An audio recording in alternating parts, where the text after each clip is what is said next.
নমস্কাৰ, আপোনালোকক স্বাগতম জনাইছোঁ। আজি আমি ডিছকাছ কৰিম যোৱাকালি হৈ যোৱা APSC CCE প্ৰিলিমিনাৰী এক্সামৰ এক্সপেক্টেড কাট অফ আৰু ইয়াতে আমি লাষ্ট 2 ইয়াৰৰ পোষ্টৰ সংখ্যা আৰু কাট অফ কিমান গৈছিল সেইবোৰ আমি ইয়াতে লৈ আহিছোঁ আৰু তাৰ পৰা আমি এইবাৰ অনুমান কৰিম যে এইবাৰ কিমান কাট অফ যাব পাৰে।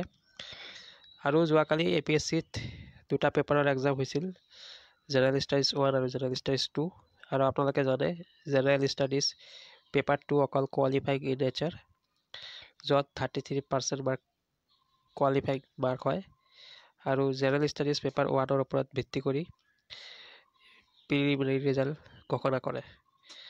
আৰু আপোনালোকে যদি ইয়াতে চায়, আপোনালোকে এবাৰ ভিডিঅ'টো পাউজ কৰি এইখিনি চাবলৈ চেষ্টা কৰিব। 2020ৰ যিটো ভেকেঞ্চি ওলাইছিল তাত 331টা টোটাল ভেকেঞ্চি আছিল। 2022ৰ যিটো ভেকেঞ্চি ওলাইছিল তাতে 793টা টোটাল ভেকেঞ্চি আছিল, আৰু এইবাৰ যিটো 2023-24ত ভেকেঞ্চি ওলাইছে তাতে অকল 235টা ভেকেঞ্চি আছে, আৰু উমেনৰ 53টা ৰিজাৰ্ভেশ্যন আছে। ঠিক আছে, আৰু 2022ত 206টা আছিল ৰিজাৰ্ভেশ্যন উমেনৰ কাৰণে, আৰু 2020ত 81টা আছিল উমেনৰ কাৰণে ৰিজাৰ্ভেশ্যন। ঠিক আছে, আৰু এইখিনি ডাটা আমি APSC ৱেবছাইটৰ পৰা লৈ ইয়াতে পুট কৰিছোঁ। এইবিলাক অৰিজিনেল ডাটা হয়। আৰু 2020ত যিটো অপেন কেটেগৰীৰ যিটো কাট অফ গৈছিল 112 কাট অফ গৈছিল, আৰু অপেন কেটেগৰীৰ ভেকেঞ্চি আছিল 121টা, উমেনৰ কাৰণে তাত 33টা আছিল ৰিজাৰ্ভেশ্যন, আৰু মেলৰ কাট অফ গৈছিল 112, ফিমেলৰ কাট অফ গৈছিল 114.5। আৰু 2022ত কি হৈছিল? 2022ত অপেন কেটেগৰী 313টা ভেকেঞ্চি আছিল, আৰু উমেনৰ কাৰণে 84 আছিল, য'ত কাট অফ কমিছিল। কাট অফ কমাৰ কাৰণ আছিল ভেকেঞ্চি বেছি আছিল, আৰু আপোনালোকে জানে যে ভেকেঞ্চি বেছি থাকিলে কাট অফ কমে। এই মৰ্মে মেলৰ কাট অফ 74.5 গৈছিল, আৰু ফিমেলৰ কাট অফ 71 গৈছিল। আৰু এইবাৰ কি হৈছে? এইবাৰ অপেন কেটেগৰীৰ 107টা পোষ্ট আছে, উমেনৰ 28টা পোষ্ট আছে, আৰু এইবাৰ কাট অফ তেনেহ'লে বাঢ়িব লাগে, যদিও বাঢ়িব লাগে, কিন্তু এইবাৰৰ পেপাৰৰ ডিফিকাল্টি লেভেল ইমান ল' নাছিল, হাই আছিল। ডিফিকাল্টি লেভেল মডাৰেট টু হাই আছিল। তো সেই হিচাপত মই ক'ব পাৰোঁ যে এইবাৰৰ যিটো এক্সপেক্টেড কাট অফ আছে অপেন কেটেগৰীৰ, এইটো 90ৰ পৰা 92 থাকিব, আৰু ফিমেলৰ 86ৰ পৰা 88 থাকিব পাৰে। ইয়াৰ পৰা এইটো একজেক্ট ডাটা নহয়, 5 প্লাছ মাইনাছ ইফাল সিফাল হ'ব পাৰে। তো OBC MOBCৰ যদি চাওঁ, য'ত লৈকে 92টা ভেকেঞ্চি আছে, আৰু উমেনৰ কাৰণে 24 ৰিজাৰ্ভেশ্যন আছে, আৰু 2020ৰ হয় এইটো কাট অফ গৈছিল 101.5 মেলৰ কাৰণে, আৰু ফিমেলৰ কাট অফ গৈছিল 93.5। আৰু 2022ত OBC MOBCৰ ভেকেঞ্চি 212টা আছিল, আৰু ৰিজাৰ্ভেশ্যন উমেনৰ কাৰণে 59টা আছিল, আৰু কাট অফৰ সংখ্যা কম গৈছিল, বহুত কম গৈছিল, 54.5 গৈছিল। মেল আৰু ফিমেলৰ কাট অফ ছেম আছিল। আৰু এইবাৰ কি হৈছে?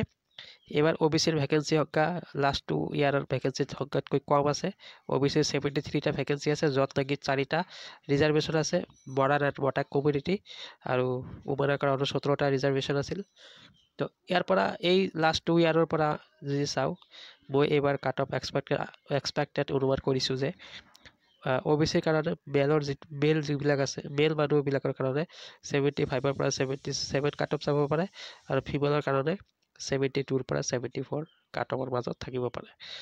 SC যদি চাওঁ আমি, SC 20টা ভেকেঞ্চি আছিল, উমেনৰ কাৰণে 4টা ৰিজাৰ্ভেশ্যন আছিল, আৰু কাট অফ গৈছিল 95, আৰু ফিমেলৰ কাট অফ গৈছিল 92.5 2020ত। 2022ত কি হৈছিল? SCৰ 46টা পোষ্ট আছিল, উমেনৰ 9টা ৰিজাৰ্ভেশ্যন আছিল, আৰু কাট অফৰ সংখ্যা কম গৈছিল 50.5, আৰু 50.9 মেল আৰু ফিমেলৰ কাট অফ ছেম গৈছিল। এইবাৰ কি হৈছে? এইবাৰ কাট অফ SCৰ কম আছে। এইবাৰ SCৰ পোষ্ট সংখ্যা কম আছে, 18টা, ৰিজাৰ্ভেশ্যন 2টা উমেনৰ কাৰণে। তো এইবাৰৰ কাট অফ এক্সপেক্টেড মই লৈছোঁ 65ৰ পৰা 67 মেলৰ কাৰণে, আৰু 61ৰ পৰা 63 হৈছে ফিমেলৰ কাৰণে। ST প্লেন যদি আমি চাওঁ, ST প্লেন 2020ত 38টা ভেকেঞ্চি আছিল, এই ৩৮টা ভেকেঞ্চিত য'ত ৮টা উমেনৰ কাৰণে ৰিজাৰ্ভেশ্যন আছিল আৰু কাট অফ গৈছিল মেলৰ কাৰণে 90 গৈছিল আৰু ফিমেলৰ কাৰণে গৈছিল 87। 2022ত কি হৈছিল ST প্লেনৰ 88টা ভেকেঞ্চি আছিল য'ত 21টা ফিমেলৰ কাৰণে ৰিজাৰ্ভেশ্যন আছিল আৰু কাট অফ গৈছিল 49.5 আৰু 49.5 মানে দুটা কাট অফ সেম গৈছিল male female cut off same গৈছিল 2022ত ST প্লেনৰ কাৰণে আৰু এইবাৰ ST প্লেনৰ ভেকেঞ্চি হকা 24 আছে ৰিজাৰ্ভেশ্যনৰ কাৰণে আছে 5টা উমেনৰ কাৰণে তো এই হিচাপত মই কাট অফ লৈছোঁ 60 পৰা 62 আৰু ফিমেলৰ 57 পৰা 59 এইটো মেলৰ 60 পৰা 62। ST হিলৰ কি হৈছিল ST হিলৰ 2020ত 17টা পোষ্ট ওলাইছিল য'ত 3টা ৰিজাৰ্ভেশ্যন আছিল উমেনৰ কাৰণে আৰু কাট অফ গৈছিল 84.5 আৰু ফিমেলৰ গৈছিল 84.5 সেম কাট অফ গৈছিল। 2022ত ST হিলৰ 35টা পোষ্ট আছিল 9টা আছিল উমেন ৰিজাৰ্ভেশ্যনৰ কাৰণে আৰু কাট অফৰ সংখ্যা একেবাৰে কম আছিল 38.5 আৰু 38 সেম কাট অফ আছিল। 2023-24 মানে এইবাৰৰ কাট অফ কি হ'ব পাৰে ST হিলৰ সংখ্যা 13 আছে এটা উমেন ৰিজাৰ্ভেশ্যনৰ কাৰণে আছে তো এই হিচাপত মই কাট অফ ধৰিছোঁ এইবাৰ 55 পৰা 57 ৰেঞ্জত থাকিব পাৰে মেলৰ কাৰণে আৰু ফিমেলৰ কাৰণে 52 পৰা 54 থাকিব পাৰে।